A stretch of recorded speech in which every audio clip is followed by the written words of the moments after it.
Let's move forward to the classical period now. The classical period ran from 1750 to 1830, and you can see the orchestra is getting bigger and bigger. Gone is the harpsichord. In fact, the harpsichord now just sits dusty in classrooms and is hardly ever played in music from 1750 onwards, which is very sad. But if you hear the harpsichord, you know it's not going to be classical music, it's going to be Baroque. The orchestra in the classical period looks like it does today. So we have violins, violas, cellos, and basses. And now we have flutes, clarinets, oboes, and bassoons. Clarinets now becoming more and more important, especially from Mozart onwards. We now have 2 horns in the orchestra, and towards the end of the period, 4 horns. Trumpets, sometimes trombones. At the back, we have 2 timpani, or even maybe 3 or 4 towards the end of the period. Timpani is very important because it outlines the chords and the cadences at the back. But the brass section isn't that big, so we don't have to have hundreds of string players. Everything is quite nicely balanced. The piano finally starts to become very important, and it starts to look and sound like the pianos that we have today. So it becomes a very, very important instrument, and a lot of solo piano music is written. The dominant forms of music during the classical period are all the forms that we know and love. The symphony becomes about 4 movements. Often there's a fast movement, followed by a slow movement, followed by a dance-like movement, a minuet and trio, or later on in the period, a scherzo, and then a flashy fast ending. Concertos usually just have 1 soloist, gone are concerto grossos, and they have 3 movements, fast, slow, fast. Usually. Sonata form becomes the dominant shape for the first movement of any piece. Sonata form is the form that has an exposition, a development, and a recapitulation. The scherzo, when Beethoven came along, he brought in this idea of a scherzo, which is a light, fast, witty piece, usually the 3rd movement of a symphony. And rondo form becomes very important. Rondo form is where you have a dominant section, let's call it section A, something different, section B, we go back to section A, something different, section C, we go back to section A, possibly something different, section D. So that you get one section that keeps returning. Mozart was particularly fond of rondos. And the serenade. A serenade is a piece of music for any collection of instruments, really, usually played outside, usually quite happy and ceremonial, usually consisting of several movements. Haydn is responsible for all of these forms, and he was the first really important classical composer. Haydn worked within the Esterházy family, and they had several orchestras and lots of musicians on staff that Haydn had to write for. He was isolated working for them, and so he had lots of time to develop, to invent, and to fix these musical forms. Everything became about symmetry, about perfection, about shape, about form, and it's all because of Haydn. And then along came Mozart. Mozart was wild, he was young, he was rebellious. He added a dash of flair and genius to the rules that Haydn had already put in place. So if the music sounds exciting and the harmonies start to stretch out beyond the key a bit, the chances are it's Mozart. And then along came Beethoven. And as we all know, Beethoven was deaf. Beethoven was really upset that he was deaf. So a lot of his music expresses this. Music becomes a little bit more angry, a lot more emotional, and he puts in occasional, really shocking, loud passages as he's desperately trying to hear the notes that he's writing. So if the music has emotional depth, the chances are it's Beethoven.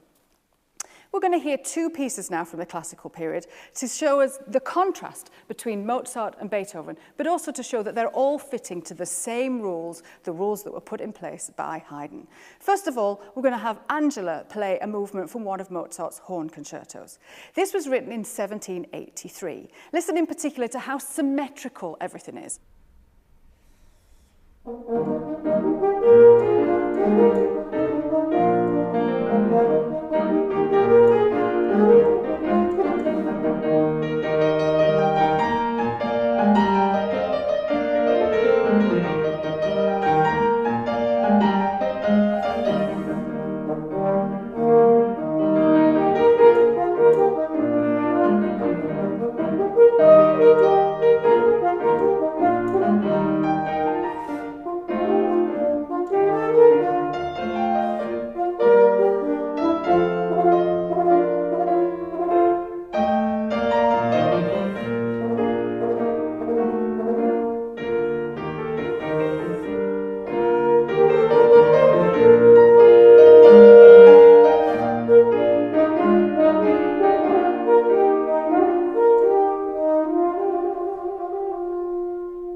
form. So you had a recurring A section with different episodes in between.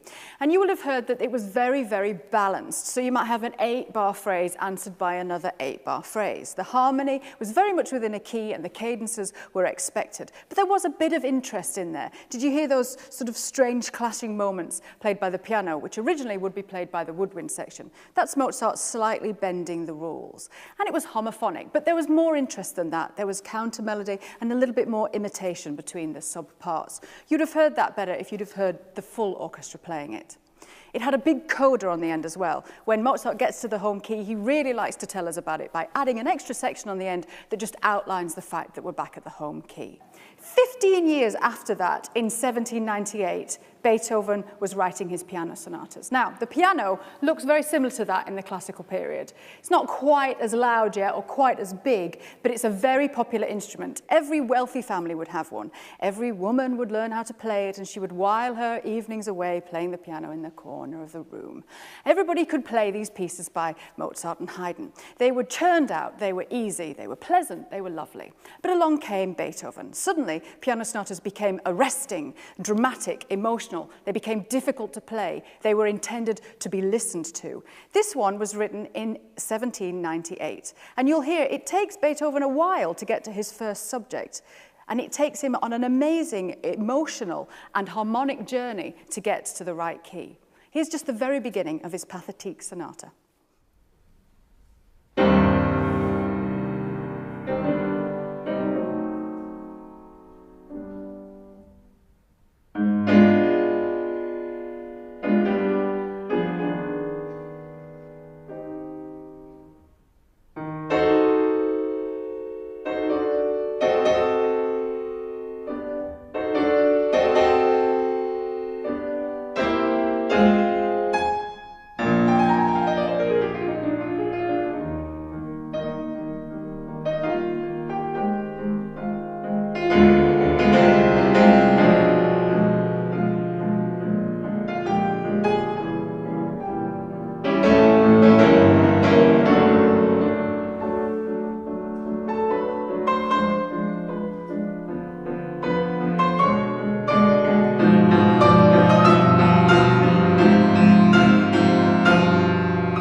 So you could hear there amazing amount of emotional depth. It's in C minor, that piece, which is a very dark key.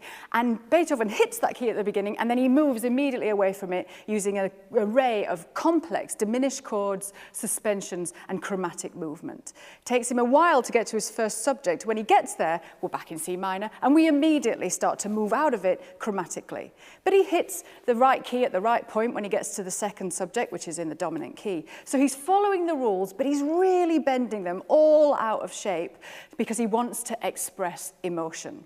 Be careful with Beethoven, because towards the end of his life, he'd really crossed over into the Romantic period, which we're going to talk about next. The Romantic period ran from 1830, well, the end of Beethoven's life, 1827, to 1910, roughly. And it's all about emotion. Suddenly, the composer is the most important thing. He's no longer a servant, he's a superstar. And whatever he wants to express in music, he's going to express it, even if it takes over an hour and over 100 players to get his message across. The orchestra finally looks the way it does today. There's a picture of the mighty, massive London Symphony Orchestra. We now have a huge amount of strings because they have to balance what's coming from behind them. We have double woodwind, but also the cousins of the woodwind, the piccolo, the cor anglais, the bass clarinet, the contrabassoon. We, as standard now, have 4 horns. Towards the end of the Romantic period, sometimes we may have 6 or even 8 horns, when you're talking about somebody like Mahler. There's 3 trumpets, regularly 3 trombones. We now have the tuba, 1 or 2 harps. A piano is often placed in the middle of the orchestra, and a huge array of percussion at the back. So everything is just bigger, louder, stronger. The forms of music that we talked about in the classical period are still going, but they are getting bigger and bigger and bigger. So symphonies now might take up to an hour to perform. A Mozart symphony would take about 20 minutes to perform the whole piece. But by the time you get to Beethoven's last symphony, the first movement takes 20 minutes to perform. And by the end of the Romantic period, Mahler's first movements take 45 minutes. Everything's just getting bigger and bigger and bigger. Concertos are incredibly important.